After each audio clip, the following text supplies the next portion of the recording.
Growth rate, ನೀವು growth is ಮೆಷರೇಬಲ್ ಅಂತ ಗೊತ್ತಿದೆ. ಡಿಫರೆಂಟ್ ಪ್ಯಾರಾಮೀಟರ್ಸಿಂದ ನಾವೇನು ಮಾಡ್ಬೋದು, ಗ್ರೋತನ್ನು ಮೆಷರ್ ಮಾಡ್ಬೋದು.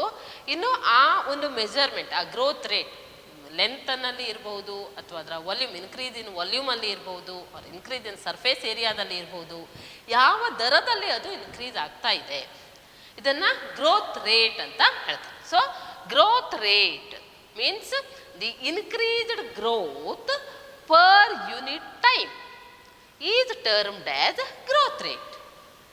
ಇನ್ನು ಪರ್ ಯೂನಿಟ್ ಟೈಮ್ ಅಂದರೆ ಅದು ಕೆಲವು ಗ್ರೋತಿಗೆ ನಾವೀಗ ಯಾವುದು apical meristems of maize root ಟಿಪ್ಪಲ್ಲಿ ಯಾವ ರೀತಿ ತಗೊಳ್ತೇವೆ, cell number, increase in cell number ಅಂದರೆ ಪರ್ ಅವರಲ್ಲಿ.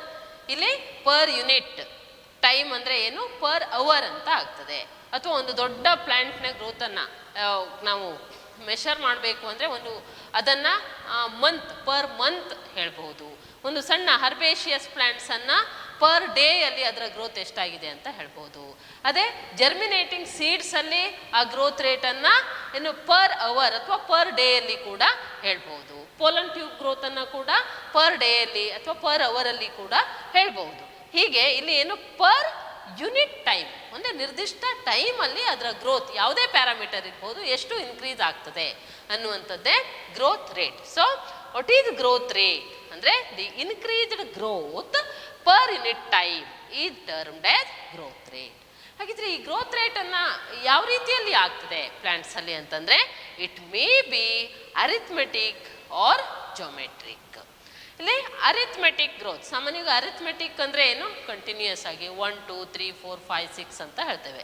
ಆ ರೀತಿಯಲ್ಲಿ ಇಲ್ಲಿ ಸೆಲ್ ಡಿವಿಷನ್ ಆಗ್ತಾ ಹೋಗ್ತದೆ. ಅಂದರೆ here following mitotic cell division only one daughter cell continues to divide while the other differentiate and mature. ಇಲ್ಲಿ ನೋಡಿ, ಈಗ ಅರಿಥ್ಮೆಟಿಕ್ ಗ್ರೋತ್,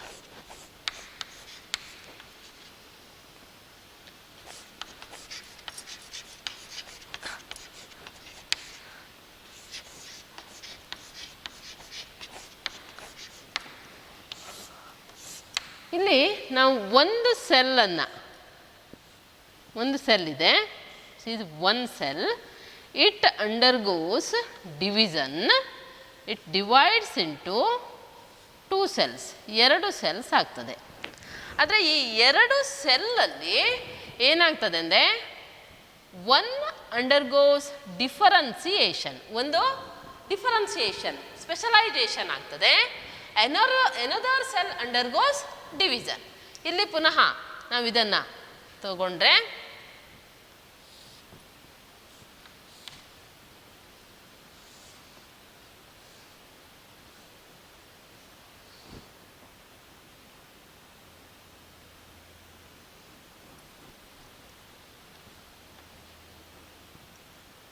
ಸರಿ,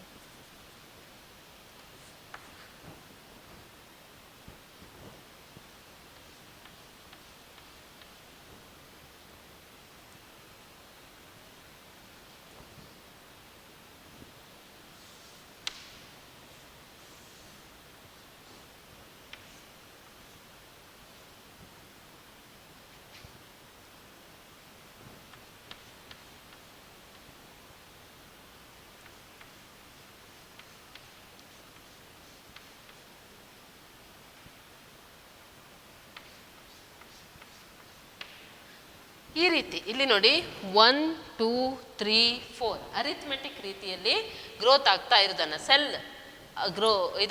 ಸೆಲ್ ಡಿವಿಷನ್ ಆಗ್ತಾ ಇರೋದನ್ನು ನಾವು ಕಾಣ್ಬೋದು. ಅಂದರೆ ಒಂದು ಸೆಲ್ ಇದ್ದದ್ದು it undergoes division forms into 2 cells. ಈ 2 ಸೆಲ್ಸಲ್ಲಿ ಏನಾಗ್ತದೆ ಅಂತಂದರೆ ಒನ್ ಸೆಲ್ ಅಂಡರ್ಗೋಸ್ ಡಿಫರೆನ್ಸಿಯೇಷನ್ ಅಂದರೆ ಚೇಂಜಸ್ ಆಗ್ತದೆ, ಮಾಡಿಫಿಕೇಶನ್ ಆಗ್ತದೆ. And another cell undergoes divide ಆಗ್ತದೆ. ಡಿವೈಡ್ ಆಗಿ ಇಲ್ಲಿ ಪುನಃ 2 ಸೆಲ್ಸ್ ಆಯಿತು. ಈ 2 ಸೆಲ್ಸಲ್ಲಿ ಪುನಃ 1 ಸೆಲ್ ಅಂಡರ್ಗೋಸ್ ಡಿಫರೆನ್ಸಿಯೇಷನ್, ಇದು ಡಿಫರೆನ್ಸಿಯೇಷನ್ ಆಯಿತು. And this cell undergoes division, ಇದು ಡಿವಿಷನ್ನಿಗೆ ಹೋಗ್ತದೆ. ಪುನಃ ಇಲ್ಲಿ ಸೆಲ್ ಡಿವಿಷನ್ ಆದಾಗ it divides into 2 and 1 cell undergoes differentiation, 1 undergoes division. ಅಂದರೆ ಪ್ರತಿ ಸ್ಟೆಪ್ಪಲ್ಲಿ ಕೂಡ ಒಂದು ಸೆಲ್ ಡಿಫರೆನ್ಸಿಯೇಷನ್ ಆಗ್ತದೆ, ಇನ್ನೊಂದು ಸೆಲ್ ಡಿವಿಷನ್ ಆಗ್ತದೆ. ಈ ರೀತಿ ಅರಿಥ್ಮೆಟಿಕ್ ರೀತಿಯಲ್ಲಿ ಏನಾಗ್ತದೆ, ನಾವು ಸೆಲ್ ನಂಬರ್ ಇನ್ಕ್ರೀಸ್ ಆಗುವುದನ್ನು ಕಾಣ್ಬೋದು. 1 2 3 4 ಈ ರೀತಿ ಆಗ್ತದೆ. ಇದನ್ನು ಅರಿಥ್ಮೆಟಿಕ್ ಗ್ರೋತ್ ಅಂತ ನಾವು ಹೇಳ್ತೇವೆ. ಇದನ್ನು ಸಾಮಾನ್ಯವಾಗಿ ಕೆಲವು ಯಾವುದು ರೂಟ್ ಟಿಪ್ ಅಥವಾ ಶೂಟ್ ಟಿಪ್ ಇಲ್ಲಿ ಎಲ್ಲ ನಾವು ಫಸ್ಟಿಗೆ ಏನಾಗ್ಬೋದು ಅಂದರೆ ಆಫ್ಟರ್ ಫಸ್ಟಿಗೆ ಗ್ರೋತ್ ಏನು ಸೀಡ್ ಜರ್ಮಿನೇಷನ್ ಆದ ತಕ್ಷಣ ಗ್ರೋತ್ ಯಾವ ಒಂದು ಸ್ಟೇಟಲ್ಲಿ ಇರ್ತದೆ ಅಂತಂದರೆ ಜೊಮೆಟ್ರಿಕ್ ಫೇಸಲ್ಲಿ ಇರ್ತದೆ. ಅದನ್ನು ಈಗ ಮತ್ತೆ ಹೇಳ್ತೇನೆ ನಿಮಗೆ. ಜೊಮೆಟ್ರಿಕ್ ಫೇಸಲ್ಲಿ ಇದ್ದು ಆಮೇಲೆ ಕ್ರಮೇಣ ಈ ಮೆಚುರೇಷನ್ ಸ್ಟೇಟನ್ನು ತಲುಪುವಾಗ ಏನಾಗ್ತದೆ ಅಂದರೆ ಅರಿಥ್ಮೆಟಿಕ್ ಗ್ರೋತ್ ಸ್ಟಾರ್ಟ್ ಆಗ್ತದೆ. ಇಲ್ಲಿ ಒಂದು ಝೈಗೋಟ್ ಇದೆ, zygote it undergoes division and 2 cells ಆಗ್ತದೆ. 2 cells. This is zygote. ಆಮೇಲೆ 2 ಇದ್ದದ್ದು ಏನಾಗ್ತದೆ ಅಂದರೆ 4 cells ಆಗ್ತದೆ. ಪುನಃ 4 ಇದ್ದದ್ದು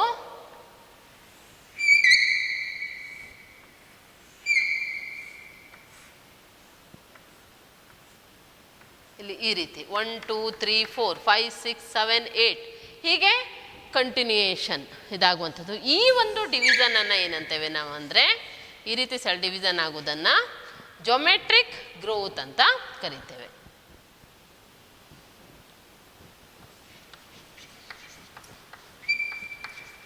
ಜೊಮೆಟ್ರಿಕ್ ಗ್ರೋತ್. ಆಮೇಲೆ ಇಲ್ಲಿಂದ ಹೀಗೆ ಸುಮಾರು ಡಿವಿಷನ್ ಜೊಮೆಟ್ರಿಕ್ ಗ್ರೋತಲ್ಲಿ ಆಗ್ತಾ ಇಲ್ಲಿ ಏನಾಗ್ತದೆ ಅಂತಂದರೆ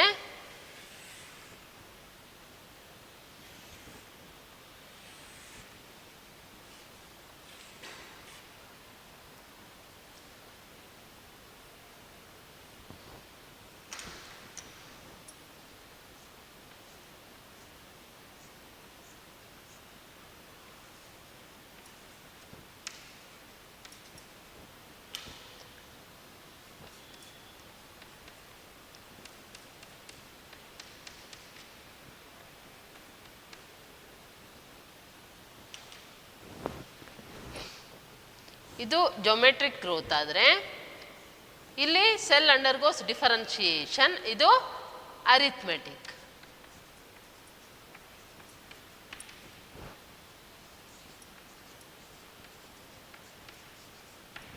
ಅಂದರೆ ಫಸ್ಟಿಗೆ ಈ ರೂಟ್ ಟಿಪ್ ಇರಬಹುದು, ಶೂಟ್ ಟಿಪ್ ಇರಬಹುದು.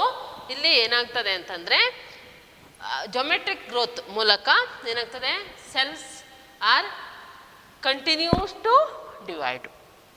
ತುಂಬ ಸಲ ಡಿವೈಡ್ ಆಗ್ತಾ ತುಂಬ ಸೆಲ್ಸ್ ಆಗ್ತದೆ. ಆಮೇಲೆ ಅಲ್ಲಿ ಡಿಫರೆನ್ಷಿಯೇಷನ್ ಅರಿಥ್ಮೆಟಿಕ್ ಗ್ರೋತ್ ರೇಟಲ್ಲಿ ಅರಿಥ್ಮೆಟಿಕ್ ಗ್ರೋತ್ ಆಗ್ತಾ ಹೋಗ್ತದೆ. ಇಲ್ಲಿ ಇದನ್ನು ನಾವು ಅರಿಥ್ಮೆಟಿಕ್ ಗ್ರೋತನ್ನು ಒಂದು ಗ್ರಾಫಿಕಲ್ ರಿಪ್ರೆಸೆಂಟೇಷನಲ್ಲಿ ನೋಡೋದಿದ್ರೆ ಏನು time versus height of the plant. ಒಂದು ಪ್ಲ್ಯಾಂಟ್ ಹೈಟನ್ನು ಗಮನದಲ್ಲಿಟ್ಕೊಂಡು ಹಾಗೆ ಟೈಮಿಗೆ ಅನುಗುಣವಾಗಿ ಒಂದು ಗ್ರಾಫನ್ನು ತೆಗೆದರೆ ಈಗ ಟೈಮನ್ನು ನಾವು ಒಂದು ದಿನದ ಲೆಕ್ಕದಲ್ಲಿ ಅಥವಾ ಅವರಲ್ಲಿ 1 ಗಂಟೆ 2 ಗಂಟೆ 3 ಗಂಟೆ 4 ಗಂಟೆ ಹಾಗೂ ಇಟ್ಕೊಳ್ಬೋದು, ಅಥವಾ 1 ದಿನ 2 ದಿನ ಹಾಗೂ ಇಟ್ಕೊಳ್ಬೋದು. ಅಂದರೆ ಹೀಗೆ ಇಟ್ಕೊಳ್ಬೋದು. Height of the plant 1 metre 2 metre 3 metre ಹಾಗೆ ಇಟ್ಕೊಳ್ಬೋದು. ಇದು ಪ್ರತಿ ಅವರ್ ಆಗ್ತಾ ಹೋದ ಹಾಗೆ ಹೈಟಲ್ಲಿ ಇನ್ಕ್ರೀಸ್ ಆಗ್ತಾ ಹೋಗ್ತದೆ. ನಾವು ಈ ಒಂದು ಪಾಯಿಂಟ್ಸನ್ನು ಜಾಯಿನ್ ಮಾಡಿದಾಗ ನಮಗೆ ಒಂದು ಲೈನ್ ಸಿಗ್ತದೆ. ಈ ಲೈನ್ ಹೇಗಿರ್ತದೆ ಅಂದರೆ ಲೀನಿಯರ್. ಅದರಿಂದ ಜೊಮೆಟ್ರಿಕ್ ಗ್ರೋತ್ ನಲ್ಲಿ ನಾವೇನು ಪಡಿತೇವೆ, ಲೀನಿಯರ್ ಕರ್ವನ್ನು ಪಡ್ತೇವೆ. We obtain linear curve in arithmetic growth. Arithmetic ಗ್ರೋತಲ್ಲಿ ಲೀನಿಯರ್ ಕರ್ವನ್ನು ಪಡಿತೇವೆ. And this arithmetic growth is mathematically expressed as LT is equal to L0 plus RT. ಇದೊಂದು ಮೆಥಮೆಟಿಕಲ್ಲಿ ಇಕ್ವೇಷನ್ ಮೂಲಕ ಇದನ್ನು ಯಾವ ರೀತಿ ನಾವು ಹೇಳ್ಬೋದು, ಎಕ್ಸ್ಪ್ರೆಸ್ ಮಾಡ್ಬೋದು ಅಂತಂದರೆ LT is equal to L0 plus RT. ಇಲ್ಲಿ LT ಅಂದರೆ ಲೆಂತ್ ಎಟ್ ಟೈಮ್ T. ನಾವೊಂದು ಟೈಮನ್ನು ಫಿಕ್ಸ್ ಮಾಡಿಕೊಂಡಿರ್ತೇವೆ. ಏನು ಇನಿಷಿಯಲ್ 1 ಗಂಟೆಯಲ್ಲಿ ಎಷ್ಟಾಯಿತು, 2 ಗಂಟೆಯಲ್ಲಿ ಎಷ್ಟಾಯಿತು, ಹಾಗೆ ಲೆಂತ್ ಎಟ್ ಟೈಮ್ ಟಿ ಲಾಸ್ಟಿಗೆ. L0 ಲೆಂತ್ ಎಟ್ ಟೈಮ್ 0 ಅಂದರೆ ನಾವು ಸ್ಟಾರ್ಟಿಂಗ್ ಟೈಮ್ನಲ್ಲಿ ಎಷ್ಟಿತ್ತು ಅದರ ಲೆಂತ್, ಆಮೇಲೆ ಒಂದು ಟೈಮನ್ನು ಫಿಕ್ಸ್ ಮಾಡಿ 4 ಗಂಟೆ 5 ಗಂಟೆ, ಆವಾಗ ಅದರ ಲೆಂತ್ ಎಷ್ಟಾಗಿದೆ, ಲೆಂತ್ ಎಟ್ ಟೈಮ್ ಟಿ ಇದಾದರೆ ಇದು length at time 0. And R growth rate or elongation per unit time. ಈ ಒಂದು ಪರ್ ಯೂನಿಟ್ ಟೈಮಲ್ಲಿ ಅದರ ಗ್ರೋತ್ ಯಾವ ರೀತಿ ಆಗಿದೆ ಇದನ್ನು ನಾವೇನಂತೇವೆ growth rate. So we obtain linear curve in arithmetic growth. ಈ ಒಂದು ಗ್ರಾಫನ್ನು ಕೂಡ ಎಕ್ಸಾಮಲ್ಲಿ ನಿಮಗೆ 1 ಅಥವಾ 2 ಮಾರ್ಕಿಗೆ ಕೇಳ್ತಾರೆ ಹೆಚ್ಚಾಗಿ. ಕೆಲವೊಮ್ಮೆ ಇದರಲ್ಲಿ CET ಅಥವಾ ನೀಟಿಗೆ ಕೂಡ ಈಕ್ವೇಷನನ್ನು ಕೂಡ ಕೇಳಬಹುದು. Next geometric growth. Geometric growth ಸಾಮಾನ್ಯವಾಗಿ in most system the initial growth is slow. ಈ ಜೊಮೆಟ್ರಿಕ್ ಗ್ರೋತಲ್ಲಿ ಏನಾಗಿರ್ತದೆ ಅಂದರೆ ಫಸ್ಟಿಗೆ ಗ್ರೋತ್ ಸ್ಲೋ ಆಗಿ ಹೋಗ್ತದೆ.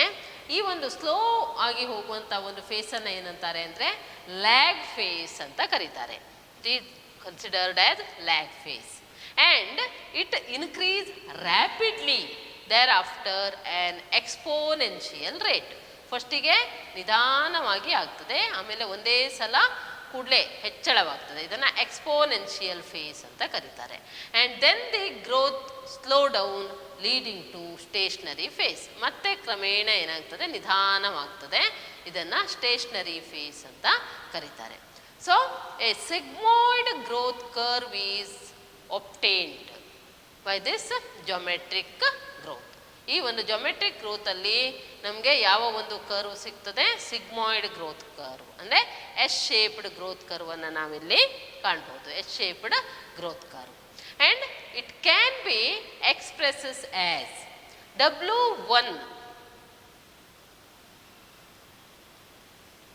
W1 is equal to W0 into R to the power E to the power RT. ಇಲ್ಲಿ W1 ಅಂತಂದರೆ ಫೈನಲ್ ಸೈಜ್, ಲಾಸ್ಟಿಗೆ ಆ ಫೈನಲ್ ಸೈಜ್ ಎಷ್ಟಿದೆ ಅದು final size. And W0 initial size, R growth rate, and T time of growth, ಇನ್ನು particular unit ಟೈಮಲ್ಲಿ ಎಷ್ಟು growth ಆಗಿದೆ ಅಂತ ಹೇಳುವಂಥದ್ದು. ಆ್ಯಂಡ್ E ಅಂದರೆ ಬೇಸ್ ಆಫ್ ನ್ಯಾಚುರಲ್ ಲಾಗರಿಸಮ್.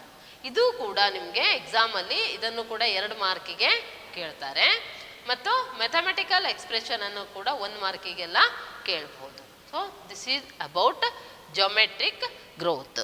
ಇನ್ನು ಜೊಮೆಟ್ರಿಕ್ ಗ್ರೋತ್ ಡಯಾಗ್ರಾಮೆಟಿಕಲಿ ಜೊಮೆಟ್ರಿಕ್ ಗ್ರೋತನ್ನು ರಿಪ್ರೆಸೆಂಟ್ ಮಾಡೋದಿದ್ರೆ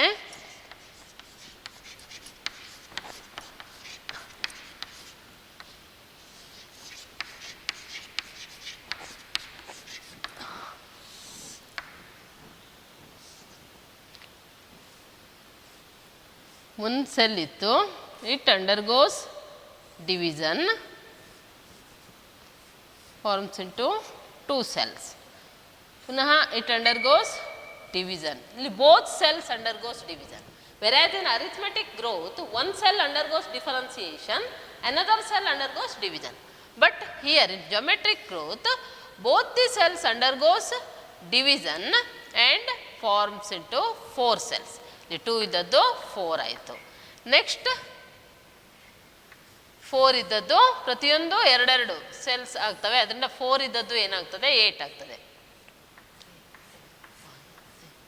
ಈಗ 8 ಆಯಿತು. ಆಮೇಲೆ 8 ಇದ್ದದ್ದು 16. ಹೀಗೆ ಈ ಜೊಮೆಟ್ರಿಕಲ್ ಮ್ಯಾನರಲ್ಲಿ ಏನಾಗ್ತದೆ ಸೆಲ್ ನಂಬರ್ ಏನಾಗ್ತದೆ ಇನ್ಕ್ರೀಸ್ ಆಗ್ತಾ ಹೋಗ್ತದೆ. So this is about geometric growth. Absolute growth rate and relative growth rate. Absolute growth rate and relative growth rate. ಇಲ್ಲಿ ಅಬ್ಸೊಲ್ಯೂಟ್ ಗ್ರೋತ್ ರೇಟ್ ಅಂತಂದರೆ measurement and comparison of total growth per unit time is called absolute growth rate. ಇಲ್ಲಿ ನಾವೇನು ಮಾಡ್ತೇವೆ measurement and comparison ಅಂದರೆ initially ಅದರ ಒಂದು growth ಎಷ್ಟಿತ್ತು, ಆಮೇಲೆ ಆಫ್ಟರ್ ಒಂದು ಪರ್ ಯೂನಿಟ್ ಟೈಮಲ್ಲಿ ಪುನಃ ನಾವು ಅದರ ಗ್ರೋತನ್ನು ನೋಡಿದಾಗ ಎಷ್ಟಿತ್ತು ಅದನ್ನು ಕಂಪೇರ್ ಮಾಡುವಂಥದ್ದು. ಆಗ ಒಟ್ಟು ಆ total growth per unit time ಇದನ್ನು ಏನಂತಾರೆ ಅಂದರೆ ಅಬ್ಸೊಲ್ಯೂಟ್ ಗ್ರೋತ್ ಅಂತ ಕರೀತಾರೆ. ಸೊ ಅಬ್ಸೊಲ್ಯೂಟ್ ಗ್ರೋತ್ ರೇಟ್ ಅಂತಂದರೆ measurement and comparison of total growth per unit time is called absolute growth rate. And relative growth rate. Relative growth rate alli the growth of the given system per unit time expressed on a common basis. Example, per unit initial parameter called relative growth rate. Only initial ಪ್ಯಾರಾಮೀಟರನ್ನು ಮಾತ್ರ ಆಧರಿಸಿಕೊಂಡು ಅದರದ್ದು total growth ಎಷ್ಟಾಗಿದೆ, ಎಷ್ಟು % ಆಗಿದೆ, ಹೀಗೆ ಇದನ್ನು ಲೆಕ್ಕಾಚಾರ ಮಾಡೋದನ್ನು ಏನಂತೇವೆ ಅಂದರೆ ರಿಲೇಟಿವ್ ಗ್ರೋತ್ ರೇಟ್ ಅಂತ ಕರಿತೇವೆ. ಇಲ್ಲಿ ಕಂಪ್ಯಾರಿಸನ್ ಮಾಡೋದಿಲ್ಲ, ಇನಿಷಿಯಲ್ ಫೈನಲ್ ಅಂತ ಕಂಪ್ಯಾರಿಸನ್ ಮಾಡೋದಿಲ್ಲ, ಒಟ್ಟು ಒಂದು ಪರ್ ಯೂನಿಟ್ ಟೈಮಲ್ಲಿ ಒಟ್ಟು ಟೋಟಲ್ ಅದರ ಗ್ರೋತ್ ಎಷ್ಟಾಗಿದೆ ಅಂತ ಹೇಳುವಂಥದ್ದು. That is relative growth rate. For example, ಇದೀಗ ನಿಮ್ಮ ಇಲ್ಲಿ ನಾವೊಂದು 2 ಡೈಗ್ರಾಮ್ಸ್ ಇವೆ, 2 ಲೀಫ್. ಇಲ್ಲಿ ನೋಡಿ, ಲೀಫ್ ಎ ಮತ್ತು ಇದನ್ನು ಎ ಡ್ಯಾಶ್. ಇಲ್ಲಿ ಎ ಅಂದರೆ ಇನಿಷಿಯಲ್ ಗ್ರೋತ್, ಅದರ ಒಂದು ಗ್ರೋತ್ ಇದೆ ಎಷ್ಟಿದೆ ಅಂದರೆ 5 ಸೆಂಟಿಮೀಟರ್ ಪರ್ ಸ್ಕ್ವೇರ್, ಅಂದರೆ ಸರ್ಫೇಸ್ ಏರಿಯಾ ಎಷ್ಟಿದೆ 5 ಸೆಂಟಿಮೀಟರ್ ಪರ್ ಸ್ಕ್ವೇರ್ ಇದೆ. ಆಮೇಲೆ ಆಫ್ಟರ್ ಎ ಡ್ಯಾಶ್ ಅಂದರೆ ಫೈನಲ್ ಆಗಿ ಒಂದು ಪರ್ ಯೂನಿಟ್ ಟೈಮಲ್ಲಿ ಅದರ ಗ್ರೋತ್ ಎಷ್ಟಾಗಿದೆ ಅಂತ ನಾವು ನೋಡಿದಾಗ ಅದರ ಒಂದು ಏನಾಗಿದೆ ಅಂದರೆ ಎ ಡ್ಯಾಶ್ ಅದೆಷ್ಟಾಗಿದೆ 10 ಸೆಂಟಿಮೀಟರ್ ಪರ್ ಸ್ಕ್ವೇರ್ ಆಗಿದೆ. ಅದೇ ಡೈಗ್ರಾಮ್ ಬಿ ಅಲ್ಲಿ ನೋಡಿ, ಇನ್ನೊಂದು ಲೀಫ್, ದೊಡ್ಡದಾದಂತಹ ಲೀಫ್, ಇದರದ್ದು ಇನಿಷಿಯಲಿ ಬಿ ಎಷ್ಟಿದೆ ಅಂದರೆ 50 ಸೆಂಟಿಮೀಟರ್ ಪರ್ ಸ್ಕ್ವೇರ್ ಇದೆ. ಅದೇ ಆಫ್ಟರ್ ಒಂದು ಪರ್ ಯೂನಿಟ್ ಟೈಮಲ್ಲಿ ಪುನಃ ಅದರ ಗ್ರೋತನ್ನು ನೋಡಿದಾಗ ಬಿ ಡ್ಯಾಶ್ ಎಷ್ಟಿದೆ 55 ಸೆಂಟಿಮೀಟರ್ ಸ್ಕ್ವೇರ್ ಇದೆ. ನಾವು ಇದನ್ನು ಲೆಕ್ಕಾಚಾರ ಮಾಡೋದಿದ್ರೆ ಇಲ್ಲಿ A G R of A G R ಅಂದರೆ absolute growth rate of A, ಈ ಒಂದು ಲೀಫ್ ಇದು ಎ, ಇದು ಏನಾಗಿದೆ ಅಂದರೆ 10 - 5. ನಾವಂದರೆ ಇಲ್ಲಿ ಇನಿಷಿಯಲ್ ಫೈನಲ್ ಎ ಡ್ಯಾಶ್ ಎಷ್ಟಿತ್ತು 10 ಸೆಂಟಿಮೀಟರ್ ಇದೆ, ಮತ್ತು ಇನಿಷಿಯಲ್ ಎಷ್ಟಿದೆ 5 ಇದೆ. 10ಅಲ್ಲಿ ಈ 5ಅನ್ನು ಮೈನಸ್ ಮಾಡಿದಾಗ ನಮಗೆ ಎಷ್ಟು ಸಿಕ್ಕಿತು 5 ಸೆಂಟಿಮೀಟರ್ ಸ್ಕ್ವೇರ್ ಸಿಕ್ಕಿತು. ಇದು ಅದರ ಒಂದು ಅಬ್ಸಲ್ಯೂಟ್ ಗ್ರೋತ್ ರೇಟ್ ಅಂತ ಹೇಳ್ತೇವೆ. ಹಾಗೆ absolute growth rate of B ಇದನ್ನು ತಗೊಂಡ್ರೆ ಇಲ್ಲಿ ಕೂಡ ಫೈನಲಿ ಎಷ್ಟಿತ್ತು 55, ಬಿ ಡ್ಯಾಶ್ 55 ಇತ್ತು, ಮತ್ತು ಇನಿಷಿಯಲಿ ಎಷ್ಟಿತ್ತು 50 ಇತ್ತು. ನಮಗೆ ಅದನ್ನು ಮೈನಸ್ ಮಾಡಿದಾಗ ನಮಗೆ ಅಬ್ಸಲ್ಯೂಟ್ ಗ್ರೋತ್ ರೇಟ್ ಎಷ್ಟು ಸಿಕ್ಕಿದೆ 5 ಸೆಂಟಿಮೀಟರ್ ಸ್ಕ್ವೇರ್ ಸಿಕ್ಕಿದೆ. ಇದು ಅಬ್ಸಲ್ಯೂಟ್ ಗ್ರೋತ್. ಹಾಗೆ relative growth rate of A, ಇದರ ಒಂದು ರಿಲೇಟಿವ್ ಗ್ರೋತ್ ರೇಟನ್ನು ಲೆಕ್ಕಾಚಾರ ಮಾಡಬೇಕಿದ್ರೆ absolute growth rate divided by initial, ಅಂದರೆ ಒಂದು ಇನಿಷಿಯಲ್ ಗ್ರೋತ್ ಇಂಟು 100 ಮಾಡಿದಾಗ ನಮಗೆ ಅದರದ್ದು ರಿಲೇಟಿವ್ ಗ್ರೋತ್ ರೇಟ್ ಸಿಗ್ತದೆ. ಈಗ ಇಲ್ಲಿ ನೋಡಿ, ಅಬ್ಸಲ್ಯೂಟ್ ಗ್ರೋತ್ ರೇಟ್ ಇದರದ್ದು ಎದ್ದು ಎಷ್ಟಿದೆ, ಇಲ್ಲಿ ನಮಗೆ ಎಷ್ಟು ಸಿಕ್ಕಿದೆ 5 ಬೈ ಇನಿಷಿಯಲ್ ಎಷ್ಟಿದೆ, ಇನಿಷಿಯಲ್ ಗ್ರೋತ್ ಎಷ್ಟಿದೆ ಇದರದ್ದು 5 ಇದೆ, 5/5 ಅಂದರೆ 1 ಆಯಿತು, ಇಂಟು 100. ಆವಾಗ ನಮಗೆ ಎಷ್ಟು ಸಿಕ್ಕಿತು, ಅದರ ಒಂದು ರಿಲೇಟಿವ್ ಗ್ರೋತ್ ರೇಟ್ ಎಷ್ಟಂತ ಹೇಳ್ಬೋದು 100% ಅಂತ ಹೇಳ್ತೇವೆ ರಿಲೇಟಿವ್ ಗ್ರೋತ್ ರೇಟ್. ಅದೇ relative growth rate of B ಅನ್ನು ತಗೊಂಡ್ರೆ ಇಲ್ಲಿ ಅದರದ್ದು ಅಬ್ಸಲ್ಯೂಟ್ ಗ್ರೋತ್ ರೇಟ್ ಎಷ್ಟಿದೆ, ಇಲ್ಲಿ ಇದರದ್ದು ಕೂಡ 5 ಇದೆ, ಬೈ ಇನಿಷಿಯಲ್ ಎಷ್ಟಿದೆ 50 ಸೆಂಟಿಮೀಟರ್ ಸ್ಕ್ವೇರ್ ಇದೆ, 50 ಇಂಟು 100 ಮಾಡಿದಾಗ ಇಲ್ಲಿ ನಮಗೆ ಇದರ ಒಂದು ರಿಲೇಟಿವ್ ಗ್ರೋತ್ ಎಷ್ಟು ಸಿಕ್ಕಿದೆ 10% ಸಿಕ್ಕಿದೆ. ನೋಡಿ, ಎರಡರದ್ದು ಅಬ್ಸಲ್ಯೂಟ್ ಗ್ರೋತ್ ರೇಟ್ ಏನಾಗಿದೆ ಸೇಮ್ ಇದೆ, 5 ಸೆಂಟಿಮೀಟರ್ ಸ್ಕ್ವೇರ್ ಇದೆ. ಆದರೆ ರಿಲೇಟಿವ್ ಗ್ರೋತ್ ರೇಟಲ್ಲಿ ಎದು ಎಷ್ಟಿದೆ ಅಂದರೆ 100% ಆದರೆ ಬಿದು ಎಷ್ಟಾಗಿದೆ 10% ಆಗಿದೆ. ಈ ಒಂದು ಕ್ಯಾಲ್ಕುಲೇಷನ್ ನಿಮಗೆ ಹೆಚ್ಚಾಗಿ ನೀಟ್ ಮತ್ತು ಸಿ ಇ ಟಿಗೆ, ಹೆಚ್ಚಾಗಿ ಬೋರ್ಡ್ ಎಕ್ಸಾಮಿಗೇನು ಅಷ್ಟು ಇಂಪಾರ್ಟೆಂಟ್ ಅಲ್ಲ, ಆದರೆ ನೀಟ್ ಮತ್ತು ಸಿ ಇ ಟಿಗೆ ಈ ಒಂದು ಕ್ಯಾಲ್ಕುಲೇಷನ್ ಇಂಪಾರ್ಟೆಂಟ್ ಆಗ್ತದೆ. ಅದರಿಂದ ಇದನ್ನು ನೆನ್ಪಿಟ್ಕೊಳ್ಳಿ. ಅಬ್ಸಲ್ಯೂಟ್ ಗ್ರೋತ್ ರೇಟ್ ಮತ್ತು ಈ ರಿಲೇಟಿವ್ ಗ್ರೋತ್ ರೇಟನ್ನು ಮೆಷರ್ ಮಾಡೋದು ಹೇಗೆ ಅನ್ನೋದನ್ನು ತಿಳ್ಕೊಳ್ಳಿ. Next, conditions for growth. ಹಾಗಿದ್ರೆ ಈ ಗ್ರೋತ್ ಆಗಬೇಕು ಅಂತಂದರೆ ಕೆಲವು conditions, it needs some conditions. ಏನೇನು ಕಂಡೀಷನ್ಸ್ ಬೇಕು? Water, oxygen and nutrients are very essential elements for growth. ಏನು ಗ್ರೋತ್ ಆಗಬೇಕು, ಸಸ್ಯದ ಬೆಳವಣಿಗೆ ಆಗಬೇಕು ಅಂದರೆ ಏನೇನು ಬೇಕು? ನೀರು ಬೇಕು, ಅದರೊಟ್ಟಿಗೆ ಆಕ್ಸಿಜನ್ ಬೇಕು, ಅದರೊಟ್ಟಿಗೆ ನ್ಯೂಟ್ರಿಯೆಂಟ್ಸ್ ಕೂಡ ಬೇಕು. ಹಾಗಿದ್ರೆ ಇಲ್ಲಿ ವಾಟರ್ ಇದರ ಒಂದು ಪ್ರಾಮುಖ್ಯತೆ ಪ್ಲಾಂಟ್ ಬಾಡಿಯಲ್ಲಿ ಏನು ಅಂತಂದರೆ the plant cells grow in size by cell enlargement. Plant cells ಏನಾಗ್ತವೆ, ಅದು ಗ್ರೋ ಆಗಬೇಕು ಅನ್ನೋ ಸೆಲ್ ಎನ್ಲಾರ್ಜ್ಮೆಂಟ್ ಆಗಬೇಕು. ವಿಚ್ ಇನ್ ಟರ್ನ್, ಈ ಸೆಲ್ ಎನ್ಲಾರ್ಜ್ಮೆಂಟ್ ಆಗಬೇಕು ಅಂದರೆ which in turn requires water. ಇನ್ನು ಸೆಲ್ ಎನ್ಲಾರ್ಜ್ಮೆಂಟಿಗೆ ಏನು ಬೇಕು, ನೀರು ಬೇಕು. And turgidity of cells help in extension growth. Turgidity, ಆ ಸೆಲ್ಸಲ್ಲಿ ಸಾಕಷ್ಟು ನೀರಿದ್ದಾಗ ಮಾತ್ರ ಅದೇನಾಗ್ತದೆ, ಸೆಲ್ ಎನ್ಲಾರ್ಜ್ಮೆಂಟ್ ಆಗ್ತದೆ. ಇಟ್ಲೀಸ್ಟು ಟರ್ಜಿಡಿಟಿ ಮತ್ತು ಒಂದು ಸೆಲ್ಲಿಂದ ಇನ್ನೊಂದು ಸೆಲ್ಲಿಗೆ ಇದು ಟ್ರಾನ್ಸ್ಫರ್ ಆಗ್ತಾ ಪ್ರತಿಯೊಂದು ಸೆಲ್ಲು ಟರ್ಜಿಡ್ ಆಗ್ತಾ ಹೋಗಬೇಕು ಅಂದರೆ ಇಲ್ಲಿ ಅದಕ್ಕೆ ಕಂಟಿನ್ಯೂಯಸ್ ಆಗಿ ಏನು ಬೇಕು, ನೀರು ಸಿಗ್ತಾನೆ ಇರಬೇಕು. ಏನು, so turgidity of cells helps in extension growth. And thus plant growth and further development is intimately linked to the water status of the plant. ಅದರಿಂದ ಈ ಪ್ಲ್ಯಾಂಟ್ ಗ್ರೋತ್ ಮತ್ತು ಡೆವಲಪ್ಮೆಂಟ್ ಆಗಬೇಕು ಅಂದರೆ ನೀರಿಲ್ಲದೆ ಇದ್ದರೆ ಅದಾಗಲಿಕ್ಕೆ ಸಾಧ್ಯ ಇಲ್ಲ, ನೀರು ಬೇಕೇ ಬೇಕು. Water also provides the medium for many enzymatic actions or activities needed for growth. ಇಲ್ಲಿ plant growth it needs many enzymes for their activity. ಏನು, ಆ ಒಂದು ಗ್ರೋತ್ ಆಗಬೇಕಿದ್ರೆ ಅಲ್ಲಿ ತುಂಬ ಎಂಜೈಮೆಟಿಕ್ ಆ್ಯಕ್ಷನ್ಸ್ ಆಗ್ತವೆ. ಈ ಎಂಜೈಮೆಟಿಕ್ ಆ್ಯಕ್ಷನ್ಸ್ ಆಗಬೇಕು ಅಂದರೆ ಅಲ್ಲಿ ಅವುಗಳಿಗೆ ನೀರಿನ ಅವಶ್ಯಕತೆ ಇದೆ, specially hydrolytic enzymes. And then nutrients. ನ್ಯೂಟ್ರಿಯೆಂಟ್ಸಲ್ಲಿ ನೀವು ಮಿನರಲ್ ನ್ಯೂಟ್ರಿಯೆಂಟ್ಸ್ ಚಾಪ್ಟ್ರಲ್ಲಿ ಕಲ್ತಿದ್ದೀರಿ. ಏನು, there are mainly 2 types of nutrients, macro nutrients and micro nutrients. ಈ ನ್ಯೂಟ್ರಿಯೆಂಟ್ಸ್ಗಳು ಸರಿಯಾದ ಪ್ರಮಾಣದಲ್ಲಿ ಅವುಗಳಿಗೆ ಸಿಕ್ಕಿದಾಗ ಮಾತ್ರ ಏನಾಗ್ತದೆ, they synthesise of protoplasm and acts as source of energy. Protoplasm synthesise ಆಗ್ತದೆ, ಜೊತೆಗೆ they also help in acts as source of energy. And in addition every plant organism has an optimum temperature range best suited for its growth, and light is also one of the essential factors required for growth and development of the plant. ಈ ಒಂದು plant growth ಆಗಬೇಕಿದ್ರೆ ನೀವು phases of ಗ್ರೋತಲ್ಲಿ ಯಾವ ರೀತಿ meristematic face, elongation face ಮತ್ತು maturation face ಕೇಳಿದ್ದೀರಿ. ಇದು ಆಗ್ತಾ ಇರುವಾಗ ಈ ಸೆಲ್ಸಲ್ಲಿ ಬೇರೆ ಬೇರೆ ರೀತಿಯಲ್ಲಿ ಒಂದು ಮೊಡಿಫಿಕೇಷನ್ ಆಗ್ತಾ ಇರ್ತದೆ. ಆ ಮೊಡಿಫಿಕೇಷನಲ್ಲಿ ಮುಖ್ಯವಾಗಿ ನಾವು 3 ರೀತಿಯ ಮೊಡಿಫಿಕೇಷನನ್ನು ಕಾಣಬಹುದು ಸೆಲ್ಲಲ್ಲಿ. ಏನು, ಸೆಲ್ ಎನ್ಲಾರ್ಜ್ಮೆಂಟ್ ಆಗುವಾಗ ಅವು ಯಾವ್ಯಾವುದಂತಂದರೆ, ಒಂದು ಡಿಫರೆನ್ಸಿಯೇಷನ್, ಡಿಡಿಫರೆನ್ಸಿಯೇಷನ್ ಆ್ಯಂಡ್ ರೀಡಿಫರೆನ್ಸಿಯೇಷನ್. ಏನಿದು ಡಿಫರೆನ್ಸಿಯೇಷನ್ ಅಂತಂದರೆ, differentiation is when the cells have stopped dividing and begin to mature and perform special or specific functions. ಏನಾಗ್ತವೆ ಅಂದರೆ, ಈ differentiated cells they have stopped dividing, ಪುನಃ ಡಿವೈಡ್ ಆಗೋದಿಲ್ಲ, ಎಷ್ಟು ಬೇಕೋ ಅಷ್ಟು ಸೈಜಿಗೆ ಅವು ರೀಚ್ ಆಗಿದೆ. ಆ್ಯಂಡ್ ಬಿಗಿನ್ ಟು ಮೆಚೂರ್, ಅಲ್ಲಿ ಮೆಚುರೇಷನ್ ಏನು ಬೇರೆ ಬೇರೆ ಸ್ಪೆಷಲೈಸೇಷನ್ ನಡೀತಾ ಹೋಗ್ತದೆ ಸೆಲ್ಸ್ ಒಳಗಡೆ. And perform specific function or special function, ಅವುಗಳದ್ದೇ ಆದಂತಹ ಒಂದು ಸ್ಪೆಸಿಫಿಕ್ ಫಂಕ್ಷನನ್ನು ಮಾಡಲಿಕ್ಕೆ ಅವು ರೆಡಿ ಆಗ್ತವೆ.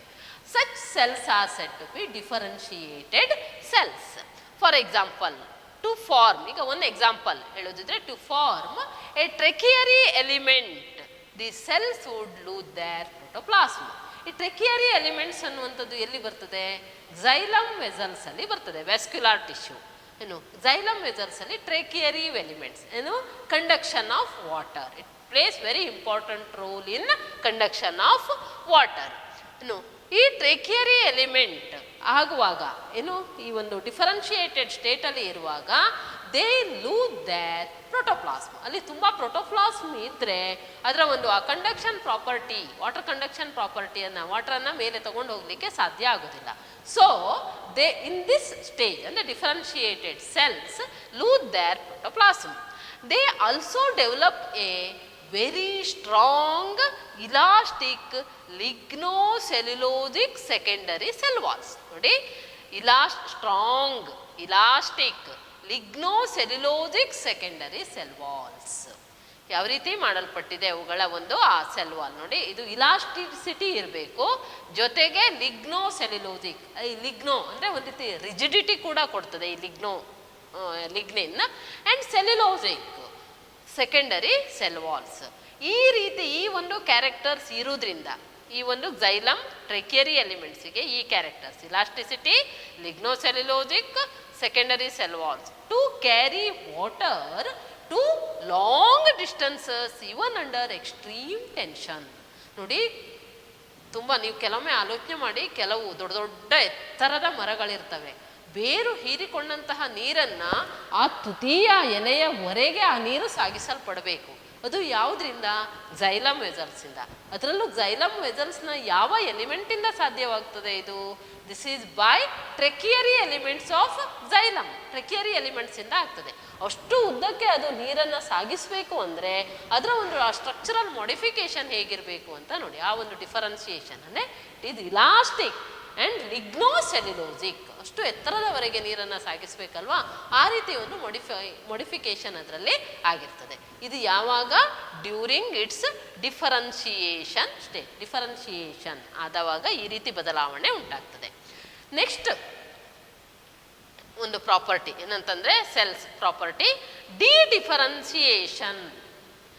ಡಿಡಿಫರೆನ್ಸಿಯೇಷನ್ is the phenomenon where differentiated cells that have lost their ability to divide regain the capacity to divide under specific condition. ನೋಡಿ, ನಾವು ಫಸ್ಟಿಗೆ ಏನು ಡಿಫರೆನ್ಷಿಯೇಟೆಡ್ ಸೆಲ್ಸ್ ಪುನಃ ಅವು ಡಿವೈಡ್ ಆಗುವುದಿಲ್ಲ. ಆದರೆ ಕೆಲವೊಮ್ಮೆ ಕೆಲವು ಸಂದರ್ಭದಲ್ಲಿ ಸ್ಪೆಸಿಫಿಕ್ ಕಂಡೀಷನ್ಸ್ ಇದ್ದಾವಾಗ ಏನಾಗ್ತದೆ ಅಂದರೆ this differentiated cells regain the capacity of division. ಇನ್ನು ಅದು ಆಲ್ರೆಡಿ ಅದರ ಒಂದು ಡಿವೈಡ್ ಆಗುವಂಥ ಕೆಪಾಸಿಟಿ ಕಡಿಮೆ ಆಗಿದೆ ಡಿಫರೆನ್ಷಿಯೇಟೆಡ್ ಸೆಲ್ಸಲ್ಲಿ. ಆದರೆ ಸರ್ಟೆನ್ ಕಂಡೀಷನ್ಸಲ್ಲಿ ಪುನಃ they have the ability to divide, ಅಂದರೆ they regain the capacity to divide. ಪುನಃ ಏನು ಮಾಡ್ತದೆ? ಡಿವಿಷನ್ ಆಗುವಂತಹ ಒಂದು ಕೆಪಾಸಿಟಿ, ಸಾಮರ್ಥ್ಯ ಆ ಒಂದು ಸೆಲ್ಸಿಗೆ ಬರ್ತದೆ. ಆ ಒಂದು ಕಂಡೀಷನ್ನೇ ಏನಂತ ಹೇಳ್ತೇವೆ ಅಂದರೆ ಡಿಫರೆನ್ಷಿಯೇಷನ್ ಅಂತ ಹೇಳ್ತೇವೆ.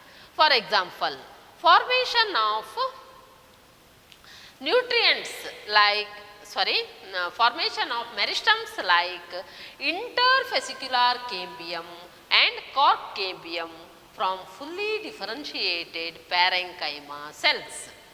ಈ parenchyma cells these are simple tissues. ಇವು ಡಿಫರೆನ್ಷಿಯೇಟ್ ಆಗಿವೆ, ಆದರೆ ಕೆಲವೊಂದು ಕಂಡೀಷನ್ನಲ್ಲಿ ಈ ಇಂಟರ್ಫೆಸಿಕ್ಯುಲಾರ್ ಕೇಂಬಿಯಂ ಅಥವಾ ಕಾರ್ಕ್ ಕೇಂಬಿಯಂ ಆಗುವಾಗ ಅಂಥ ಸಂದರ್ಭದಲ್ಲಿ ಏನಾಗ್ತವೆ?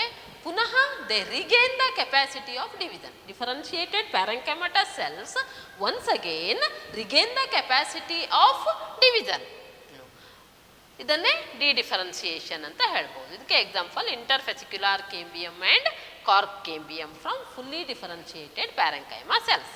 And then one more property, that is redifferentiation. Redifferentiation ಅಂದರೆ ಏನು? It is the phenomenon where dedifferentiated cells divide and once again produce cells that can no longer divide but mature to perform specific function. ಇಲ್ಲಿ dedifferentiated cells ಕೂಡ ಏನಾಗಿವೆ? They lost the capacity to divide ಆಗಿವೆ.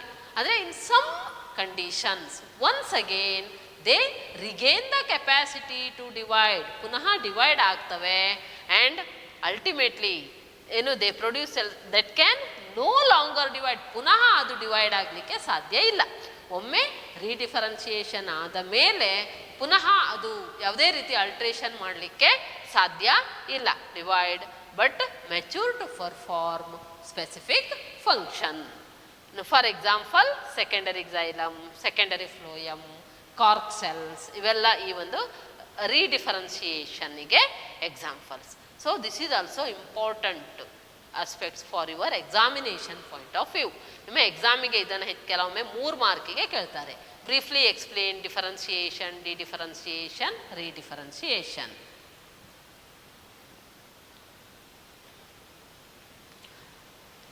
ಇಷ್ಟವರೆಗೆ ನಾವು growth ಇದರ ಬಗ್ಗೆ growth phase, phases of growth rate, ಹೀಗೆ geometric growth, arithmetic growth, ಏನು differentiation, redifferentiation, dedifferentiation, ಇದನ್ನೆಲ್ಲ ತಿಳಿದ್ವಿ.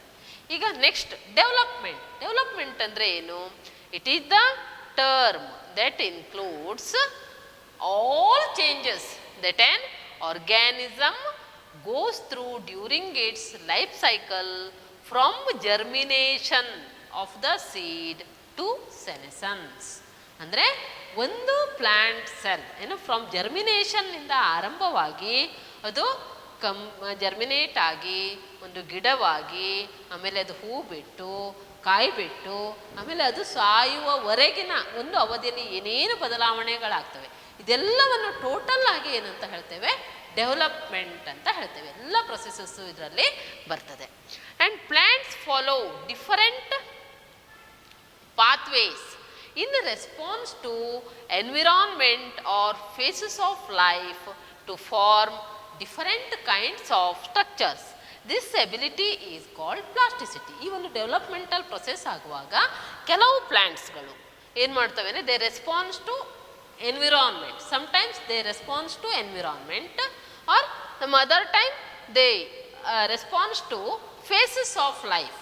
ಫೇಸಸ್ ಆಫ್ ಲೈಫ್ ಅಂದರೆ ಮೇನ್ಲಿ ಇಲ್ಲಿ juvenile phase or vegetative phase, reproductive phase ಮತ್ತು ಸೆನೆಸೆನ್ಸ್ ಫೇಸ್ ಅಂತ ಬರ್ತದೆ.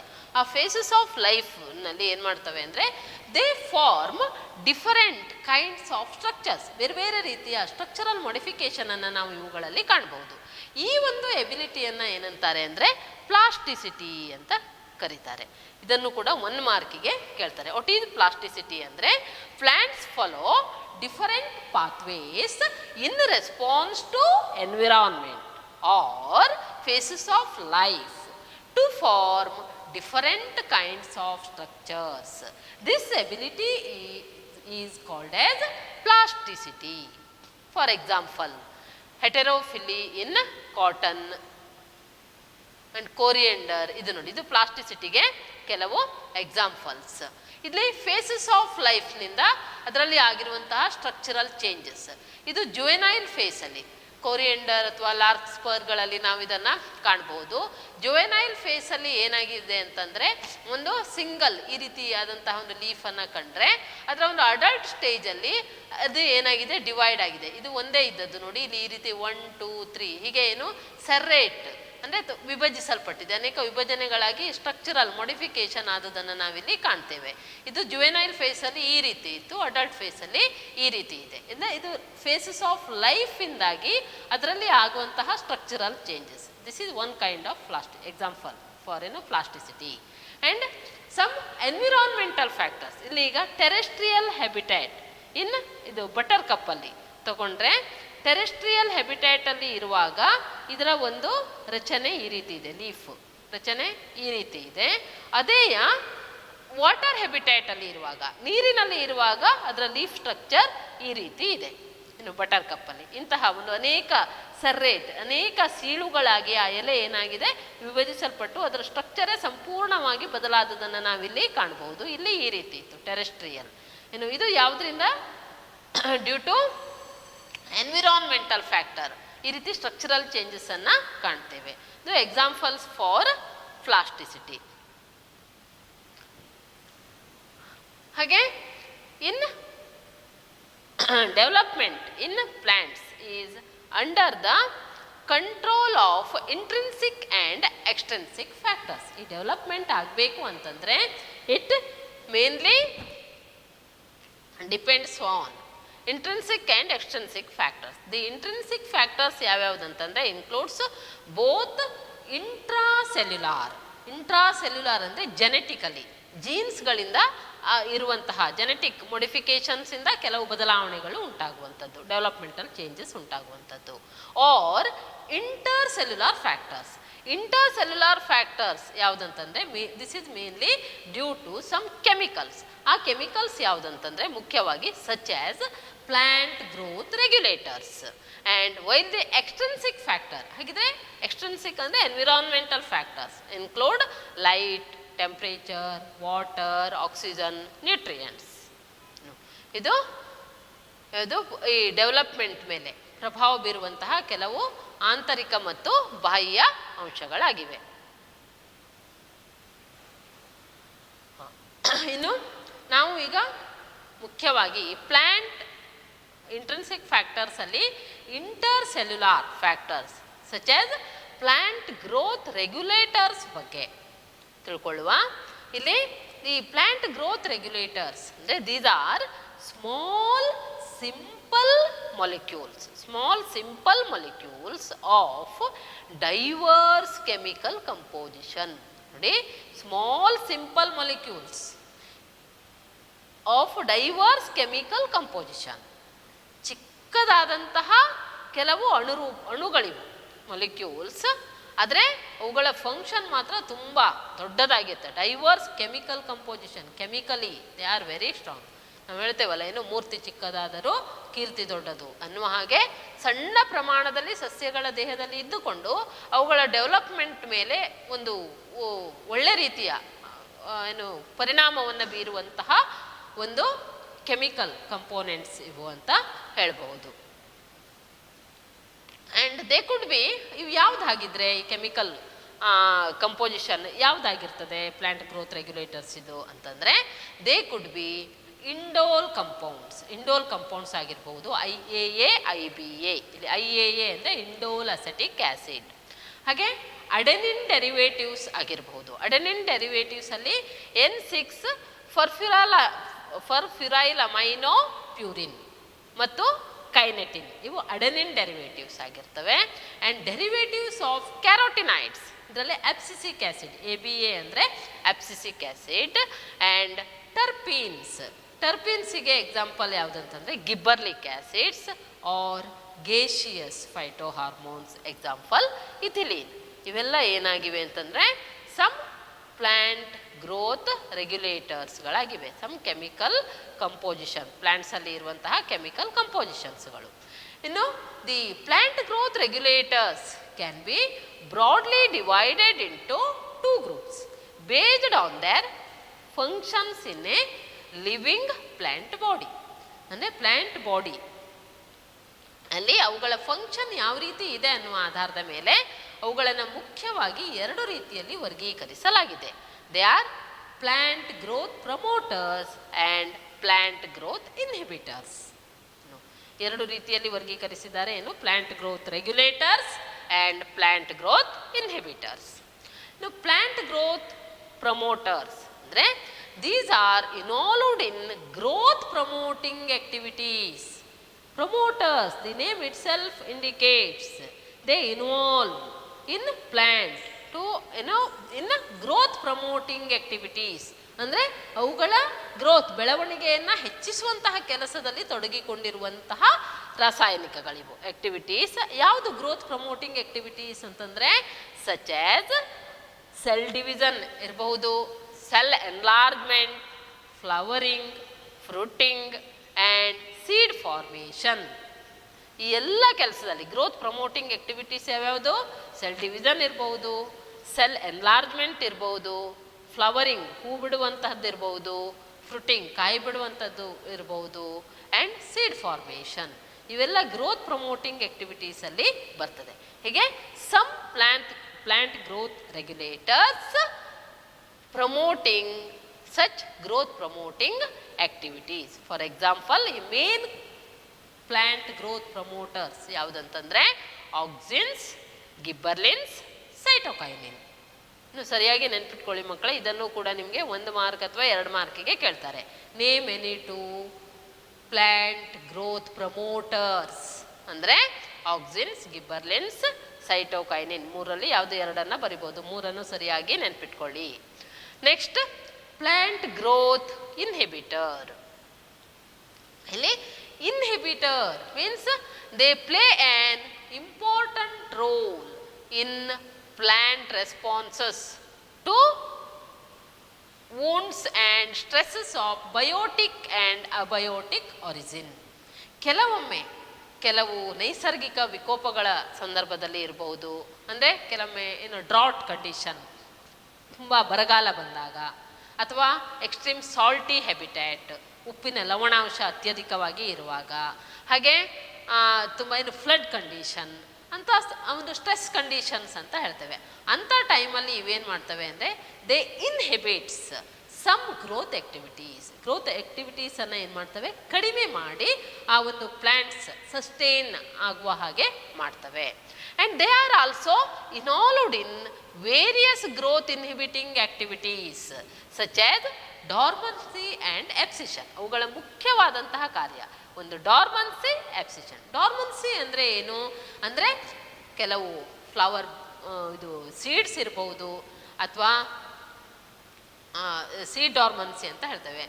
ಅಂದರೆ ಆ ಸೀಡ್ಸ್ ಇನ್ಯಾಕ್ಟಿವ್ ಸ್ಟೇಟಲ್ಲಿ ಇರುವ ಹಾಗೆ ನೋಡ್ಕೊಳ್ಳುವಂಥದ್ದು. ಅಂದರೆ ಡ್ಯೂರಿಂಗ್ ಅನ್ಫೇವರೇಬಲ್ ಕಂಡೀಷನ್ನಲ್ಲಿ ಅವು ಇನ್ಯಾಕ್ಟಿವ್ ಆಗಿ ಇರುವ ಹಾಗೆ ನೋಡ್ಕೊಳ್ಳುವಂಥದ್ದು. ಆ್ಯಂಡ್ ಎಬ್ಸಿಷನ್ ಎಲ್ಲಿ ಬರ್ತದೆ ಅಂತಂದರೆ, ಈಗ ಇಲ್ಲಿ ನೋಡಿ, ಎಬ್ಸಿಷನ್ನಲ್ಲಿ ಈಗ ಇದು ಫ್ಲವರ್ ಬಡ್, ಇದು ಹೂವಾದ ಮೇಲೆ ಇದನ್ನು ನಾವೇನು ಪೆಡಿಸೆಲ್ ಅಂತ ಕರಿತೇವೆ. Stalk of the flower is called as pedicel. ಇದು ಹೂವಾದ ಕೂಡಲೇ ಹೀಗೆ ಇರ್ತದೆಯಾ? ಇಲ್ಲ. ನೆಕ್ಸ್ಟ್ ಡೇ ಇಲ್ಲಿಂದ ಅದೇನಾಗ್ತದೆ, ಕಳಚಿ ಬೀಳ್ತದೆ. ಅಂದರೆ ಈ ಒಂದು ಪಾಯಿಂಟಲ್ಲಿ ಏನಾಗ್ತದೆ, ಎಬ್ಸಿಷನ್ ಸ್ಟಾರ್ಟ್ ಆಗ್ತದೆ. ಎಬ್ಸಿಷನ್ ಅಂದರೆ ಇಲ್ಲಿ ಸೆಲ್ಸ್ ಏನಾಗ್ತವೆ, ತುಂಬ ಡೆಲಿಕೇಟ್ ಆಗಿ ಕ್ರಮೇಣ ಅದೇನಾಗ್ತದೆ, ಅಲ್ಲಿಂದ ಹೂವು ಕಳಚಿ ಬೀಳ್ತದೆ. ಅದೇ ರೀತಿ ಈ ಎಲೆ, ನಾವು ಇದನ್ನು ಲೀಫ್, ಸ್ಟಾಕ್ ಆಫ್ ದ ಲೀಫನ್ನು ಏನಂತ ಕರಿತೇವೆ, ಪಿಟ್ಯೋಲ್ ಅಂತ ಕರಿತೇವೆ. ಈ petiole it attach to the stem, ಇಲ್ಲಿಗೆ ಅಟ್ಯಾಚ್ ಆಗಿದೆ. ಈ ಭಾಗದಲ್ಲಿ ಏನಾಗ್ತದೆ, ಎಬ್ಸಿಷನ್ ಉಂಟಾಗ್ತದೆ. ಎಬ್ಸಿಷನ್ ಉಂಟಾಗಿ ಇದು ಹಣ್ಣಾದ ಕೂಡಲೇ ಏನಾಗ್ತದೆ, ಕೆಳಗೆ ಬಿದ್ದು ಹೋಗ್ತದೆ.